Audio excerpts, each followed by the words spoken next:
Bismillahirrahmanirrahim. Halo semuanya, kenalin, aku Karisma dan aku adalah murid kelas 12 SMK yang insya Allah bentar lagi bakal lulus. Kalau ngomongin keluar SMA kita itu sebenarnya mau ngapain sih? Kira-kira kita mau nikah? Kok nikah? Cepet banget ya? Atau kuliah? Atau kerja?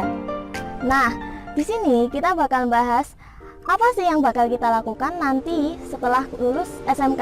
Kali ini aku bersama dengan Pak Banun, kita bakal membicarakan soal ini. Oke, gini nih Pak.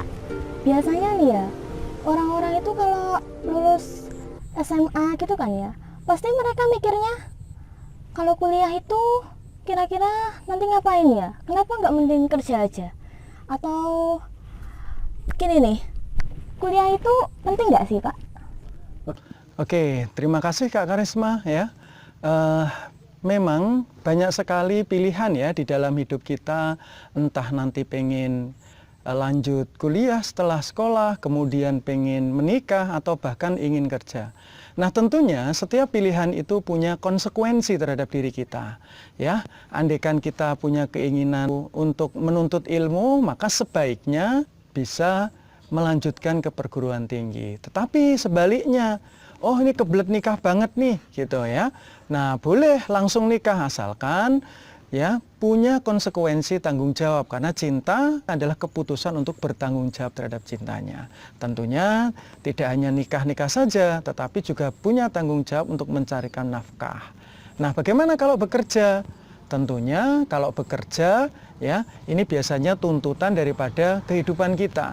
Kalau memang memaksa kehidupan kita untuk tetap bekerja tanpa melanjutkan ya, ini karena tuntutan keadaan hidup, nah sebaiknya juga bekerja. Jadi tidak ada pentingnya kuliah, pentingnya bekerja, karena sesuai dengan keinginan kita dan tanggung jawab kita tentunya. Jadi relatif gitu ya Pak, tergantung betul sekali kita Kak mau Karisma. apa. Tapi nih ya Pak, kalau ngomongin soal misalnya mau kuliah nih, kita itu milih kuliah itu yang penting kita belajar aja, tempatnya di mana aja terserah, atau kita cari yang bagus-bagus sekalian. Soalnya kan misalnya ada nih ujian masuk kuliah itu kan nggak gampang ya. Iya kan Pak? Iya, pasti nggak gampang. Iya, pastinya ada yang oh nanti nggak keterima, pilih di tempat yang lain aja, sama aja kan. Yang penting kita belajarnya gimana. Nah itu kira-kira ada nggak nih pendapat dari Pak Banun kayak gitu? Di sini memang pilihan terhadap jurusan ini atau perguruan tinggi tentunya akan berkonsekuensi terhadap diri kita. Ya, kita mempertahankan kampus, katakanlah kita menginginkan kampus perguruan tinggi negeri. Nah, kalau di situ kapasitas keilmuan kita cukup, kemudian kita mampu berkompetisi, kenapa tidak? Maka kita harus perjuangkan apa yang kita impi-impikan. Nah, tetapi seandainya kapasitas kita belum mampu di perguruan tinggi negeri, tapi kita punya biaya cukup nih, kita tidak harus kuliah ke negeri tentunya, tetapi bisa kuliah ke swasta ya, sesuai dengan budget atau keadaan perekonomian orang tua kita tentunya. Begitu Kak Karisma. Oke. Jadi kalau misalnya kita pengen perguruan tinggi negeri nih ya Pak, kan tesnya pasti susah. Kalau misalnya itu di tahun itu kita tes terus nggak diterima, gap year itu bukan sesuatu yang nggak mungkin kan ya? Mungkin saja Kak Karisma ya, karena setiap orang tentunya punya dream ya, punya mimpi sendiri. Tetapi mimpi itu akan bisa menjadi lebih dekat ya kalau kita upayakan. Dengan upaya biasanya memang gap year ini punya idealisme. Contohnya idealisme jurusan. Katakanlah masuk ke perguruan tinggi negeri favorit, jurusan favorit di bidang IPA seperti kedokteran atau mungkin teknik, ataupun juga bidang sosial seperti akuntansi, manajemen. Nah, ini kan jurusan-jurusan favorit. Nah, tentunya dalam gap year ini harus juga punya tanggung jawab. Artinya adalah kalau dia mampu mengupayakan untuk melakukan pengulangan, repetisi, melatih dirinya untuk memantaskan bisa masuk ke perguruan tinggi negeri yang diinginkan setahun ke depan, kenapa tidak? Oh ya. Tapi kalau ini nih ya Pak, kalau misalnya kita punya jurusan yang dipinginin, karena kan milih jurusan itu kan harus sesuai bakat, minat, passion, keinginan gitu kan ya? Betul sekali. Tapi begini nih, biasanya kan ada tuh yang passionnya agak kurang dicari gitu di dunia pekerjaan, karena dasarnya kuliah itu realistis aja buat mempersiapkan ke dunia kerja. Kira-kira kita milih jurusan yang sesuai passion kita itu tetap aja atau kita cari yang lain dan passion kita jadiin sampingan aja gitu? Oke, bagus sekali Kak ya pertanyaannya. Jadi teman-teman, apakah milih jurusan itu harus sesuai dengan passion ataukah sesuai dengan realistis yang dibutuhkan ya di dunia kerja saat ini? Nah, tentunya pilihan itu akan berdampak kepada diri kita ya. Sebaiknya yang linier Kak ya. Contohnya apa? Contohnya ya sesuai passion, kemudian praktis juga dibutuhkan oleh dunia kerja. Itu harapannya. Nah, tetapi kadangkala ada jurusan di mana jurusan itu tidak selalu dibutuhkan banyak di dunia kerja, tetapi merupakan passion kita. Asalkan itu menjadi suatu konsekuensi kita untuk mengembangkan, mengaktualisasi diri kita, kenapa tidak? Mungkin jurusannya tidak banyak dibutuhkan ya, dibutuhkan oleh dunia kerja, tetapi kita punya kapasitas untuk mengembangkan kompetensi sesuai dengan bakat, sesuai dengan minat kita, bahkan passion kita, nanti kita bisa mengaktualisasi diri kita karena sekarang dunianya adalah tidak hanya dunia employer atau pekerja. Jadi kita bisa bikin dunia kerja sendiri. Betul sekali Kak. Nah, artinya sekarang dunianya dunia kreativitas ya. Walaupun memang sebaiknya untuk bisa kita punya empathical human ya, sebelum pengen menjadi seorang wirausaha, sebaiknya kita menjadi seorang employer dulu. Artinya kita merasakan dari bawah, kita akan tahu rasanya sampai kita menjadi sebuah top leader atau direktur mungkin nanti, sehingga kita akan punya rasa, punya empati terhadap bawahan-bawahan kita Kak. Seperti itu Kak. Oke, jadi kalau memilih sesuai passion itu yang penting gimana kita mengusahakan buat kedepannya dengan kreativitas kita gitu ya. Betul sekali ya, karena dunia sekarang serba kreatif, tidak hanya menjadi seorang employer Kak. Wah, bagus banget nih jawabannya Pak Banun ya. Oke, ini nih Pak. Jadi kan kita bicarain tentang pekerjaan. Dan kalau di dunia pekerjaan itu kan yang dicari itu pengalaman kerja, pengalaman magang. Nah, kalau kuliah itu cari pengalaman itu biasanya kan D3, ya kan? Karena kalau S1 lebih fokus ke teori kan ya. Jadi ini gimana nih bagusnya kalau kita kuliah itu D3 atau S1? Nah, di sini ya, sahabat, kita bisa lihat ya, seandainya kita memiliki skill ya, kalau ingin skill atau mengasah keterampilan, nggak suka banyak teori, lebih baik masuk ke dunia vokasi ya, karena dunia vokasi langsung dibekali dengan skill-skill. Nah, praktek langsung, contohnya di dalam SKS-nya, katakanlah ada 4 SKS itu 3-nya praktek, 1-nya teori, kalau di dunia vokasi atau D3. Berbeda dengan S1 memang ya, S1 itu katakanlah ada 4 SKS ya, 3-nya teori, 1-nya praktek. Kebalikannya Kak, kita di sini harus memang jeli-jeli dan pintar sendiri untuk memilih. Kalau kita kurang suka teori, lebih senang praktek, langsung ke dunia lapangan kerja, mungkin lebih baik masuk ke dunia vokasi seperti diploma, kemudian politeknik mungkin, atau politekes, atau kampus-kampus yang dalam tanda kutip langsung membekali skill untuk ke dunia kerja. Karena tidak menutup kemungkinan ya Kak Karisma. Kenapa?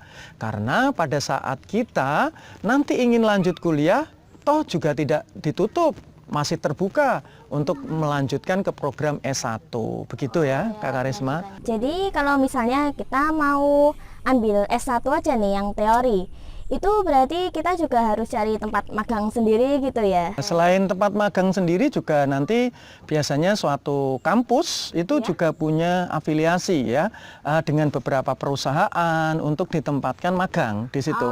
Jadi tidak harus kita mencari sendiri, ada yang mencari sendiri, ada yang memang bisa ditempatkan. Nah, bahkan kalau kita berprestasi mungkin nanti dalam setelah magang nanti kita bisa ditarik. Begitu Kak Karisma. Wah, ini pengetahuan baru banget ini buat saya. Saya kelas 12 ini belum lulus, jadi dapat pengetahuan baru. Ini nih yang paling tricky kalau di sekolah. Kalau kita ngomongin sekolah itu kan nggak mungkin ya kita lepas dari yang namanya romantika, cinta-cintaan gitu kan. Begini nih Pak, kalau misalnya ada romantika nih di sekolah, apakah itu harusnya menjadi motivasi atau bisa jadi distraksi? Emang bisa sih dua-duanya, menjadi motivasi dan distraksi. Kalau menjadi motivasi itu kan gini, Misalnya kita suka orang, kita bakal merebut perhatian orang tersebut dengan misalnya kita dapat nilai yang bagus, gitu kan ya, kita mencari prestasi. Tapi kalau distraksinya itu gimana ya Pak? Oke ya, begini ya, sahabat, di sini ada hal yang menarik sekali di usia, terutama di ajang SMA tentunya, tapi perlu diketahui bahwa cinta itu akan sangat melumpuhkan logika. Tentunya. Kenapa? Karena cinta itu umumnya tidak melalui rasionalitas pikiran kita, tetapi dari hati kita. Perasaan gitu ya Pak, emosi kita ya. Nah, artinya memang pada saat kita jatuh cinta kepada seseorang mungkin, itu dalam tanda kutip sebenarnya bisa menjadi satu motivasi. Betul sekali, cinta itu bisa menjadi motivasi. Tetapi saat rasionalitas atau logika kita lumpuh, nah ini yang justru akan menjadi distraksi, akan menjadi pengganggu. Kenapa? Karena perhatian kita tidak untuk masa depan kita, tetapi perhatian kita lebih kepada pasangan kita. Nah, saat kita tidak bisa mengganti fokus orientasi kita, nah ini yang salah. Seperti itu. Cinta memang kita sudah ungkapkan bahwa cinta itu adalah keputusan untuk bertanggung jawab. Pada saat sahabat mungkin belum siap jatuh cinta, ya, belum siap bertanggung jawab, jangan jatuh cinta dulu, ditahan dulu cintanya. Jangan jatuh cinta, tapi bangun cinta. Karena saat kita membangun cinta, sesungguhnya adalah membangun masa depan kita, karena tentunya ya kita membangun kepantasan jodoh bagi diri kita. Begitu Kak? Jadi sama aja dengan kita membangun diri kita jadi lebih baik gitu. Betul ya Pak? sekali. Nanti akan dapat jodoh yang lebih baik juga. Ya, tapi ini nih Pak yang saya heranin. Kalau distraksi itu kan mengganggu masa depan ya, mengganggu proses kita belajar.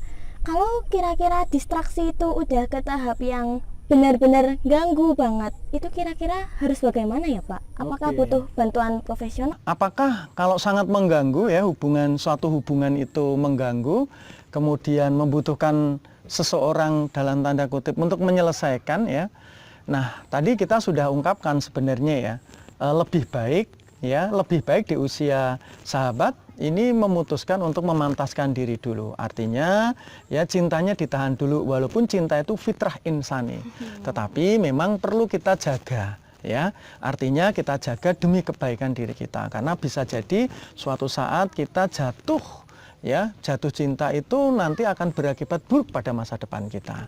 Nah, tentunya seperti itu. Nah, pada saat sudah menjadi satu distraksi, ya, sudah sangat mengganggu sekali, maka siapa yang bisa mengendalikannya? Kalau kita nggak mampu mengendalikan diri sendiri, dari pasangannya tidak mampu, tentunya harus butuh orang lain yang membantu. Nah, inilah peran salah satunya dari keluarga terdekat kita, mungkin dari teman-teman kita yang support hal-hal positif, seperti itu Kak Karisma. Oke. Bagus banget ya ini tadi. Jadi kita kan tadi udah ngomongin tentang ini nih, apa aja yang bakal kita hadapi dalam masa transisi dari SMA ke kuliah. Nah, buat teman-teman, kira-kira bisa dong diambil pelajaran apa aja tadi yang udah kita omongin di sini. Nice. Oke, jadi sekian dulu dari obrolan kita hari ini. Stay tune untuk konten yang lebih bagus lagi, dan terima kasih atas perhatian sahabat semuanya. Kami undur diri. terima kasih. Assalamualaikum warahmatullahi wabarakatuh.